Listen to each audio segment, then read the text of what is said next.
हाय brothers. तो आप सबको हमारे YouTube चैनल मैं जून क्लासेज में स्वागत है। और हम आपको 10th के 1.1 और 1.2 के कुछ प्रश्न बताने चल रहे हैं जो काफ़ी इम्पोर्टेंट भी है और आपके एग्जाम में आ भी सकते हैं। तो इसलिए जैसे आपका पहला प्रश्न क्या है 1.1 में कह रहा भाई यूक्लिड विभाजन प्रमेय का प्रयोग करके दर्शाइए कि किसी धनात्मक पूर्णांक का वर्ग किसी पूर्णांक m के लिए 3m या 3m+1 के रूप में होता है। अब इस प्रश्न को अगर आपको हल करना भाई तो यहाँ पे हम सब क्या करते हैं भाई, सबसे पहले मान लेते हैं। तो पहले इसको हम मिटा दे रहे हैं, उसके बाद भाई देखिए पहले इसमें मान लेते हैं। क्या करते हैं भाई, कहते हैं कि माना वह धनात्मक पूर्णांक x है या माना x एक धनात्मक पूर्णांक है। तो यहाँ पे आप सबसे पहले मान लेंगे भाई माना x कोई, क्योंकि सबसे अधिक हम सब x मानते ही है। आपकी मर्जी होगी तो x मानिएगा, आपकी मर्जी जो होगी वो आप मानिएगा। माना x कोई धनात्मक क्या है भाई पूर्णांक। अगर x कोई आपका धनात्मक पूर्णांक है तो आप देखिए उसने क्या कहा भाई, एल्गोरिथम का प्रयोग करके दर्शाइए कि किसी धनात्मक पूर्णांक का वर्ग, अगर ये पूर्णांक है तो यहाँ पे हम सब क्या करेंगे भाई, पूर्णांक है तो यहाँ पे पूर्णांक है तो या अब आप क्या कीजिए भाई, आप 3q एक लिख लीजिएगा और दूसरा आपका हो जाएगा 3q+1, मतलब एक क्रम में होना चाहिए हमेशा, क्योंकि वो 3m और 3m+1 के रूप में जा रहे हैं। तो हम जो मानते हैं धनात्मक पूर्णांक उसको जब आप संकेत में देखेंगे या आप थोड़ी सी एग्जांपल देखेंगे तो वहां पे इसका रीजन भी है पूरा कारण के साथ। अगर नहीं होगा तो आप सब कमेंट कीजिएगा, हम इसके पूरे कारण के साथ आपको बता देंगे। तथा 3q+2 के रूप में अब यहाँ पे क्या किया जाता भाई, हम अब प्रश्न के अनुसार चलते हैं। प्रश्न में क्या कहता भाई कि अगर के रूप में ये तो होगा नहीं या है। अब इसके बाद देखिए ये कह रहे भाई वर्ग, यानी कि धनात्मक पूर्णांक का क्या करेंगे भाई, वर्ग करेंगे। अगर हम धनात्मक पूर्णांक का वर्ग करेंगे तो यहाँ पे पहले कुछ लिख लिया जाए कि किसका हम सब वर्ग करेंगे। तो यदि हम यहाँ पे मान ले भाई n बराबर 3q, ठीक, तो ये प्रश्न में कह रहे वर्ग करने के लिए तो हम एक पक्ष का तो वर्ग कर नहीं सकते। हम अगर करेंगे भाई तो दोनों पक्षों का वर्ग करेंगे। तो यहाँ पे हम क्या लिखेंगे भाई, दोनों पक्षों का वर्ग करने पर, अगर हम भाई दोनों पक्षों का वर्ग करेंगे तो हमें मिल जाएगा n² बराबर 3q का क्या भाई होल स्क्वायर। तो यहाँ पे आपका एक फार्मूला बनता भाई 3q का, अगर होल स्क्वायर दिया तो यहाँ पे सूत्र देख लीजिए, यदि a b पे पावर m हो तो a पे पावर m इंटू b पे पावर m हो जाएगा। अब आप देखिए भाई इसी के अनुसार हम इनको तोड़ देंगे तो हमें मिल जाएगा n² बराबर 3 का स्क्वायर इंटू q का स्क्वायर। तो आपको मिल जाएगा n² बराबर 9 इंटू q²। हो गया भाई, यहाँ तक आप सबको समझ में आ गया होगा। अब आप क्या कीजिए भाई, इसको में m के रूप में लाना है तो n² बराबर 3 इंटू 3q², ठीक। अब आप आगे देखिए भाई, चलिए भाई तो ये आपको समझ आ गया होगा। अब यहाँ पे देखिए आप क्या कीजिएगा, जैसे हमने क्या किया भाई n² बराबर 9 n³ कर दिया तो n² बराबर 3 इंटू 3 9 q² हो जाएगा। अब आप क्या कीजिए भाई n² बराबर, या आप यहाँ पे मान लीजिए माना 3q² बराबर m। अगर आप इस पूरे को m मान ले रहे भाई तो आपको मिल जाएगा n² बराबर 3 इंटू m, क्योंकि इस पूरे पार्ट को हमने क्या माना भाई, m माना है। तो जो आपका 3 इंटू क्या इस पूरे के स्थान पे क्या लिख देंगे m, अगर इस पूरे के स्थान पे हम m लिख देंगे तो हमें मिल जाएगा n² बराबर 3 m। तो एक आंसर हमारा आ गया। क्यों? क्योंकि हमसे उन्होंने कहा था भाई कि या तो 3m के रूप में हो या फिर 3m प्लस 1 के रूप में हो। अगर 3m प्लस 1 लाना है तो आप इस पद को लेंगे। अगर इस पद को लेंगे तो फिर हम यहाँ पे लिखेंगे भाई क्या, यदि 3q प्लस 1 किसके बराबर हो भाई, n के बराबर हो। अगर ये n के बराबर है तो आप क्या कीजिए भाई, आप यहाँ पे लिखेंगे दोनों पक्षों का वर्ग करने पर। अगर आप दोनों पक्षों का वर्ग कर रहे हैं भाई तो हमें मिल जाएगा n स्क्वायर बराबर 3q प्लस 1 का होल स्क्वायर। मिल गया भाई। तो यहाँ पे देखिए भाई ये आपका एक सूत्र बन रहा है। क्या बन रहा है, a प्लस बी का whole square, a square plus b square plus 2ab।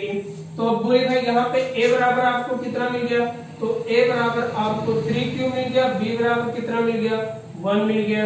तो अब आप इसी पे रखिए भाई, है ना। अब देखिए भाई क्या करना है, समझ आ रहा। अब आपको करना क्या भाई, तो यहाँ पे आप लिखिएगा n स्क्वायर बराबर, अब आपका क्या हो जाएगा भाई, पहले a का स्क्वायर है तो यानी कि 3q का होल स्क्वायर, ठीक, प्लस b का स्क्वायर यानी कि 1 का स्क्वायर प्लस 2 इंटू 3q और इंटू क्या भाई 1, क्यों, क्योंकि 2ab। तो अब आपको मिल गया n स्क्वायर बराबर 9q स्क्वायर प्लस 3 दूनी 6q यानी कि 2 3 जा 6 और 1 जा कोई दिक्कत नहीं भाई, और प्लस कितना हो गया भाई 1। अब आपको हो गया n स्क्वायर बराबर, यहाँ पे क्या करेंगे भाई, सॉरी भाई थोड़ा सा रोकना पड़ा क्योंकि हमारे गुरु जी आ गए थे बीच में इसलिए रोक दिए। तो अभी हम देखिए भाई क्या करेंगे, जब ये एक क्रम में हो जाएगा तो यहाँ पे आप कुछ कॉमन ले लीजिएगा। तो हमने 3 को कॉमन ले लिया।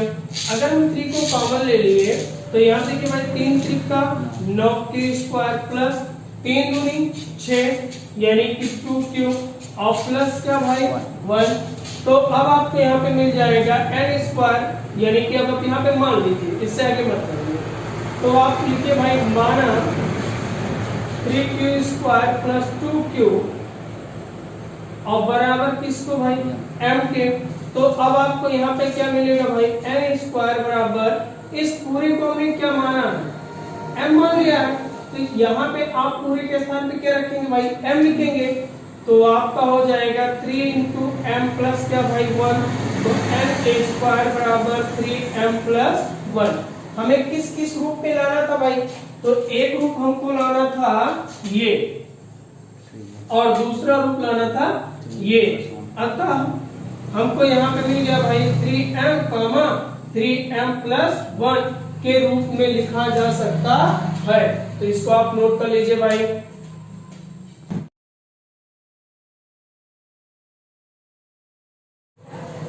अच्छा इसमें देखिए भाई 1.2 एक प्रश्न आपका है, जैसे हमने 140 को बता दिया था। अब आपको 38 25 आप अपने एक्सरसाइज में देखिएगा, उसमें एक दिया होगा 38 25। तो 38 25 को हम सब तोड़ना चालू करते हैं भाई। तो ये आपका है 38 25। इसका जब हम आवाज गुणनखंड करेंगे तो आप देखिए भाई पहले आप 3 से विभाज्यता का नियम जान लीजिए। क्या 3 से विभाज्यता का नियम है, जिन संख्याओं के अंकों का योगफल 3 के गुणज के रूप में प्राप्त हो वह संख्या 3 से पूर्णतः विभाजित होती है। ठीक, तो ये आप देखिए भाई 8 यहाँ पे अगर हम इनको ऐड कर ले तो 3 प्लस 8 प्लस 2 प्लस 5, यहाँ पे देखिए भाई 8 3 11 हो गया, 11 और 2 13 हो गया, 13 और 5 18। क्या कभी 3 के पहाड़े 18 आता है? देखिए कुछ लोग कह रहे नहीं सर आता है भाई, क्यों ऐसा कर रहे हैं यार, 3 छक्के 18 होता है।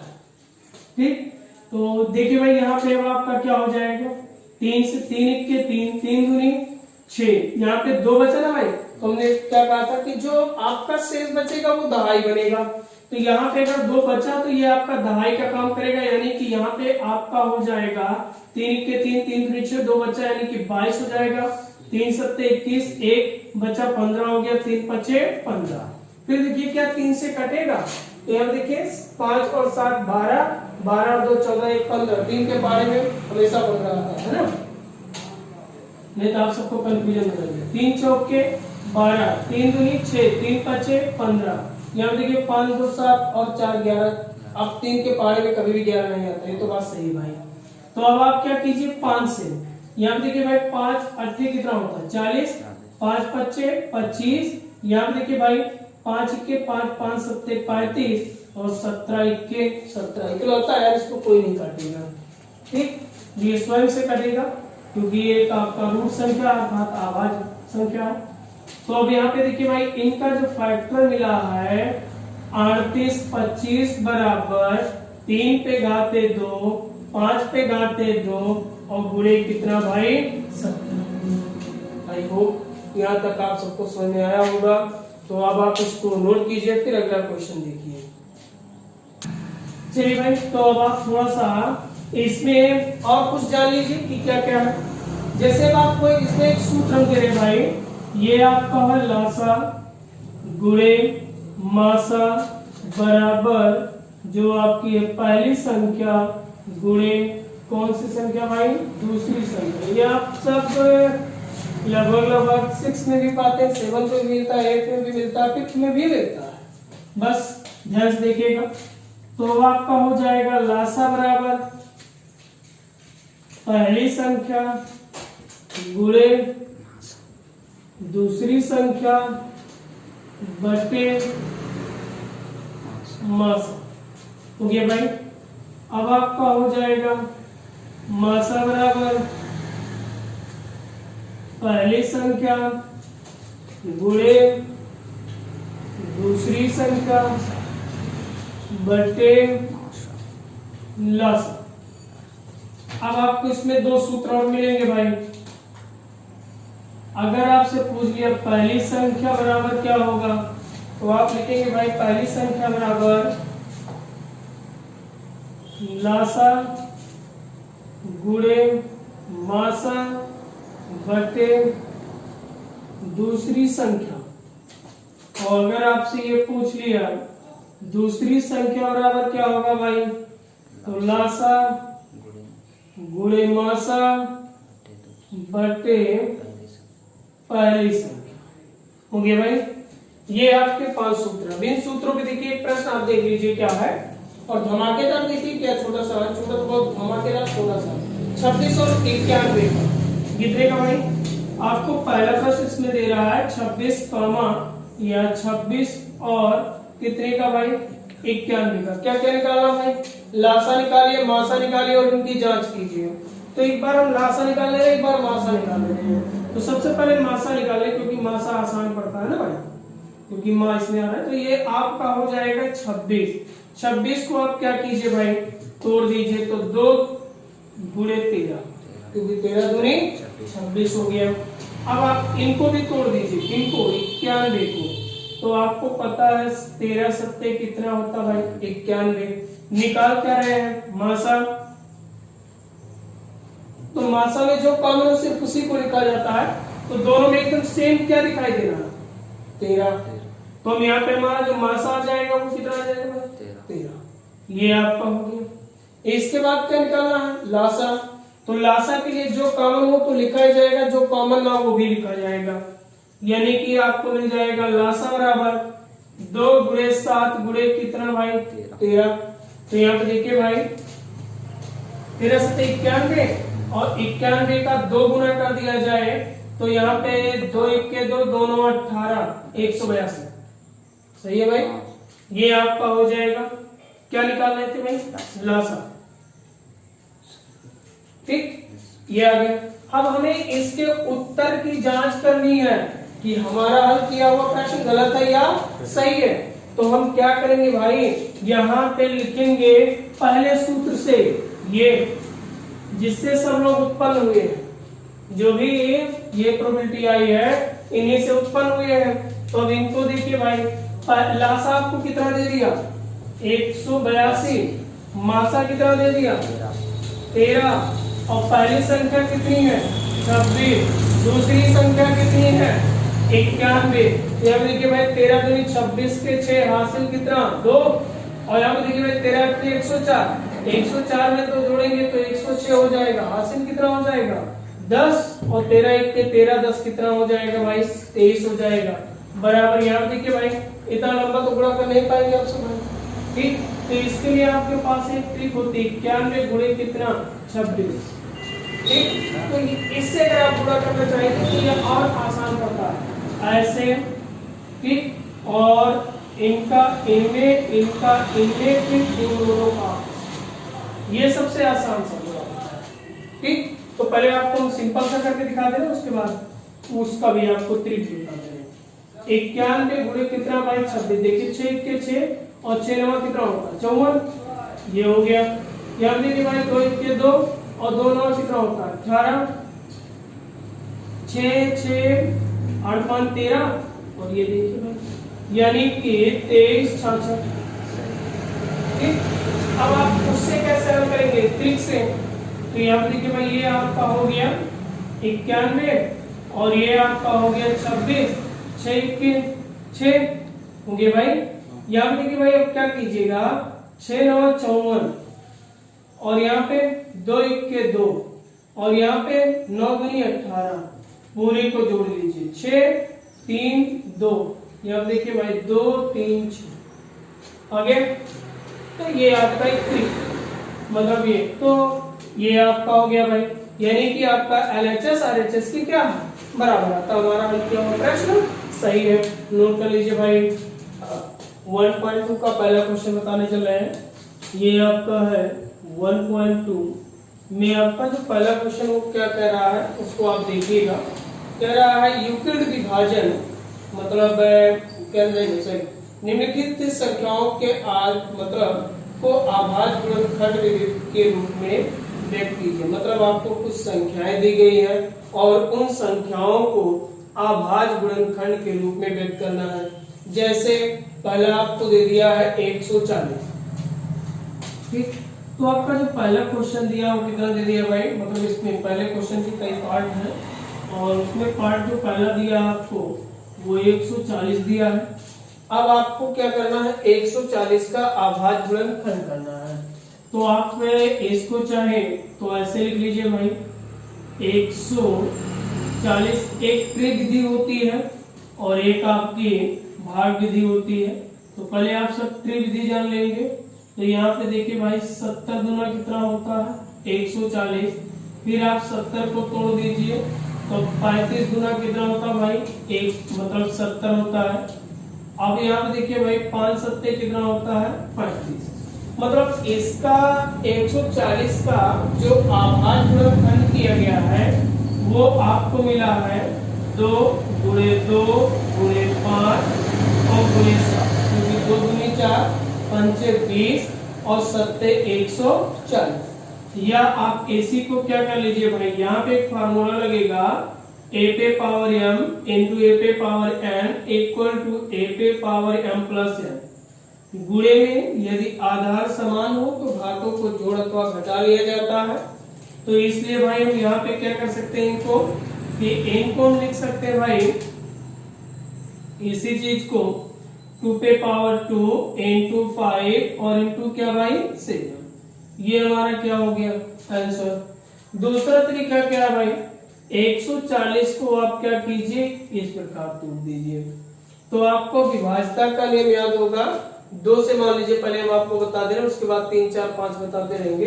तो 2 से विभाजता का नियम क्या है, जिन संख्याओं के इकाई का अंक 0 2 4 6 8 आए वह संख्या 2 से पूर्णतः विभाजित होती है।